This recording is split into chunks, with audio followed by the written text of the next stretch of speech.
on va créer notre premier tableau dynamique, puis pour faire ça, on doit de nouveau, là, comme c'était le cas pour le filtrage ou pour le tri, sélectionner les données sur lesquelles on veut, à partir desquelles on veut créer notre tableau.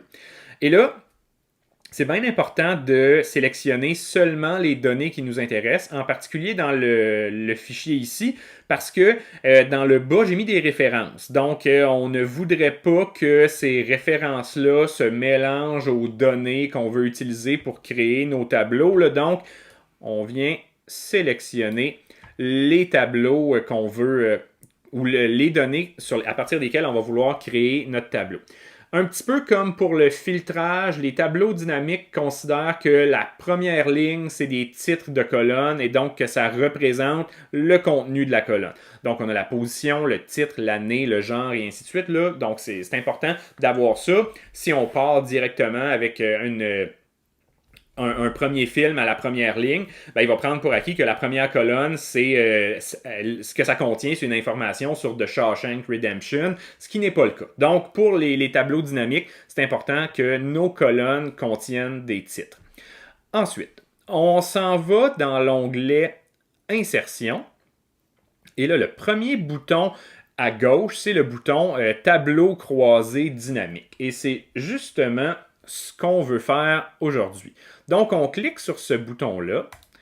Ça nous amène à une petite fenêtre où on doit choisir où est-ce qu'on veut avoir notre tableau. L'interface pour créer des tableaux croisés dynamiques, on le verra là, dans 2 minutes, là, c'est pas une interface qui est particulièrement jolie ou particulièrement simple. Ben, pas si compliqué, là, mais il faut savoir comment ça marche. Donc, pour simplifier tout ça, je vais créer mon tableau sur une nouvelle feuille de calcul. On a vu tout à l'heure, là, au début du cours, que les feuilles de calcul dans un même document pouvaient se parler et faire référence aux mêmes données. Fait que ça posera aucun problème.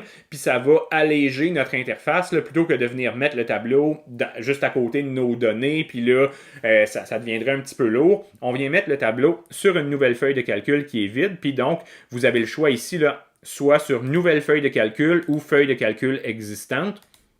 Donc, je viens le mettre sur une nouvelle feuille de calcul. J'appuie sur OK et ça nous amène à une feuille vide où c'est écrit tableau croisé dynamique 1 et avec absolument rien dans notre feuille. Fait que vous avez sous les yeux l'interface de création pour les tableaux croisés dynamiques. C'est une interface qui est un petit peu austère, là.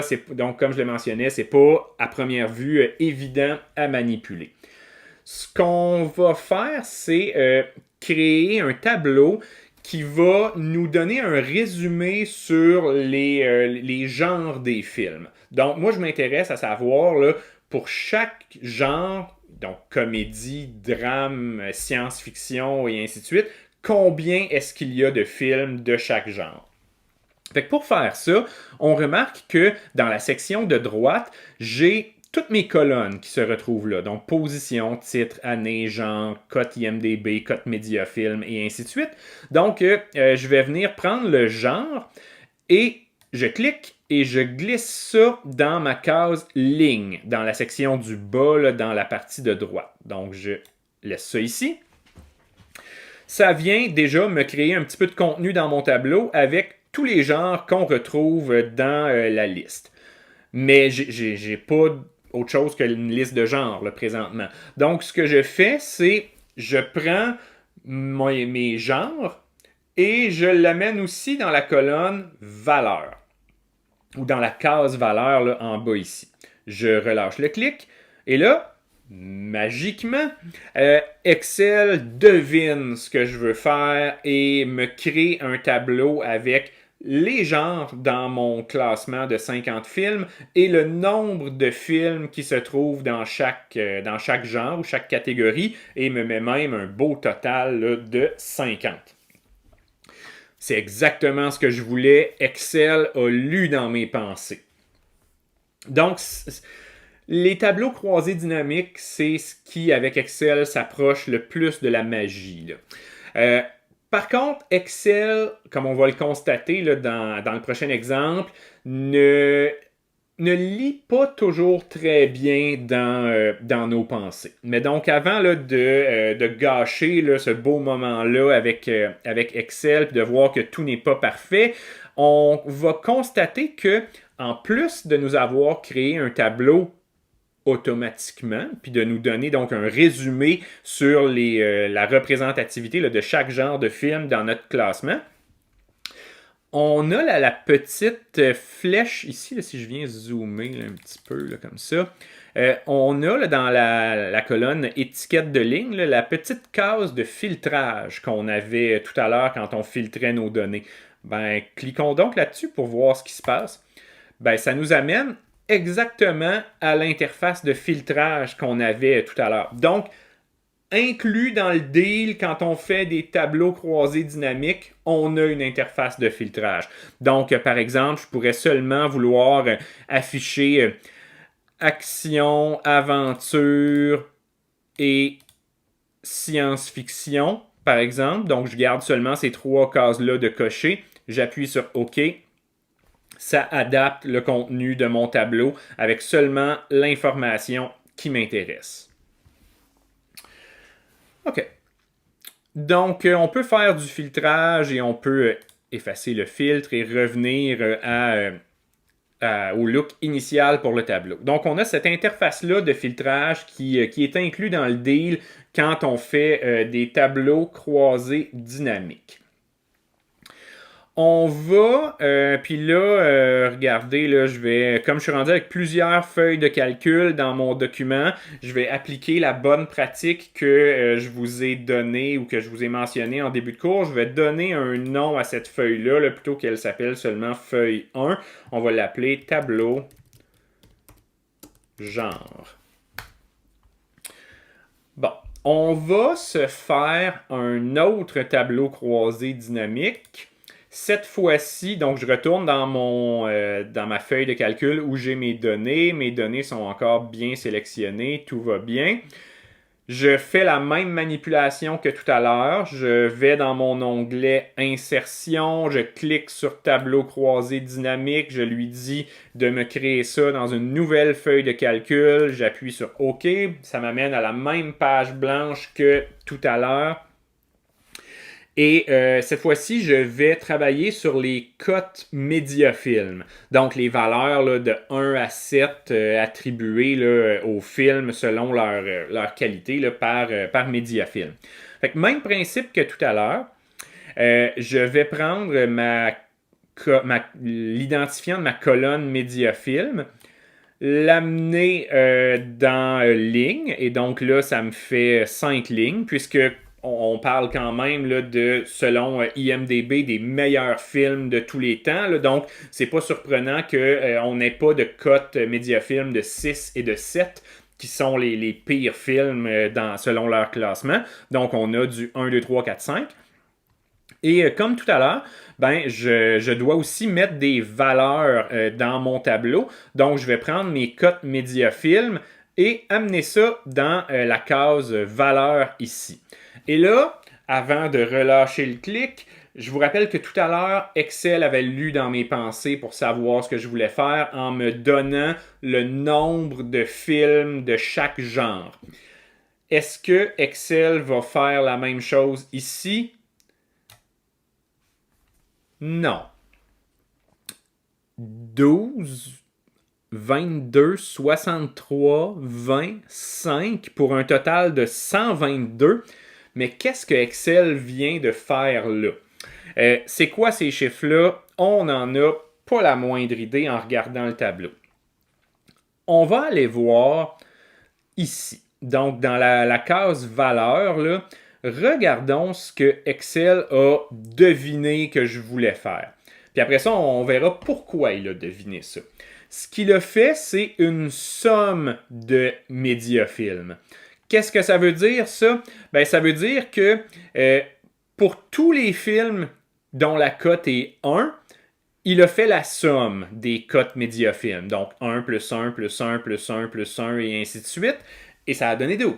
Donc, on se doute qu'il y a 12 films cotés 1 dans la liste. Même chose pour les films cotés 2. Excel a fait la somme des cotes Mediafilm des films cotés 2. Donc, il a fait 2 plus 2 plus 2 plus 2. Et il est arrivé à 22. C'est donc dire qu'il y a 11 films qui sont cotés 2. Et ainsi de suite pour les autres valeurs. Donc, c'est ça que ça veut dire, somme de Mediafilm. C'est pas ça qu'on veut. Nous, on veut qu'ils nous disent combien il y a de films cotés 1, combien il y a de films cotés 2. Donc, on va venir dans le petit menu déroulant ici, dans paramètres des champs de valeur, pour dire à Excel quoi faire avec ces données-là.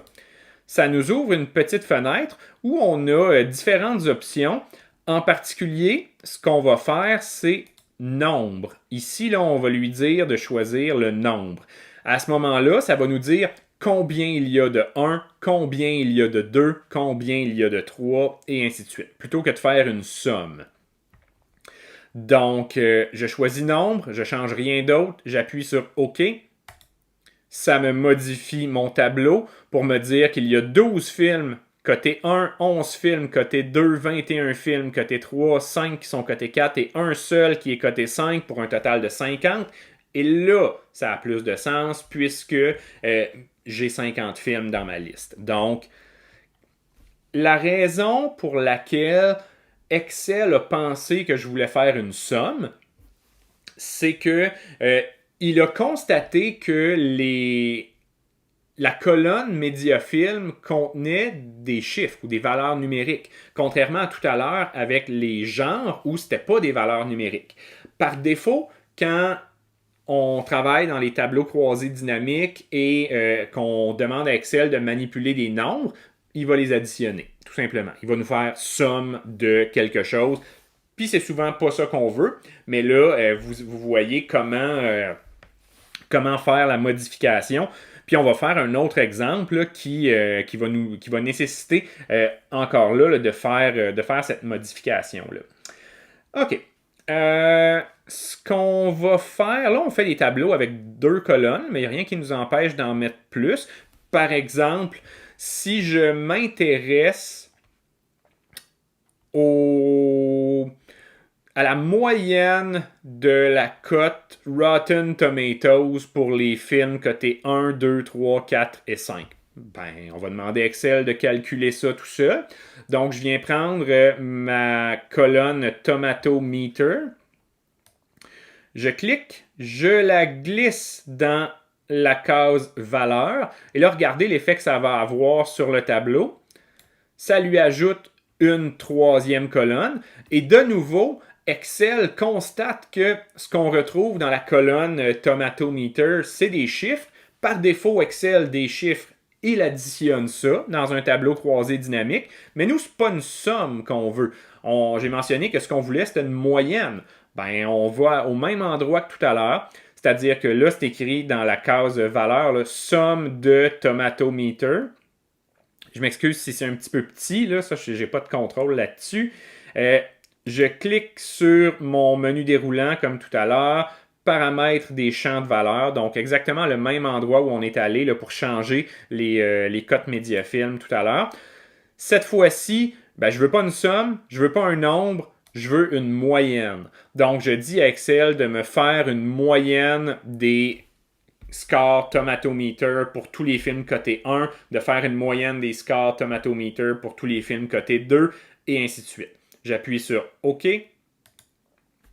Ça me fait donc le calcul de moyenne. Donc, les films cotés 1 ont un score moyen de 96,91. Ça, c'est sur 100. Là. Ensuite, les films cotés 2, 94,45. Les films cotés 3, 86,85. Donc, il y a une logique. Le score moyen diminue à mesure que les cotes Mediafilm baissent. Donc, il n'y a pas de limite au nombre de colonnes qu'on peut mettre dans un tableau croisé dynamique. Il suffit de rajouter des éléments dans la case valeur.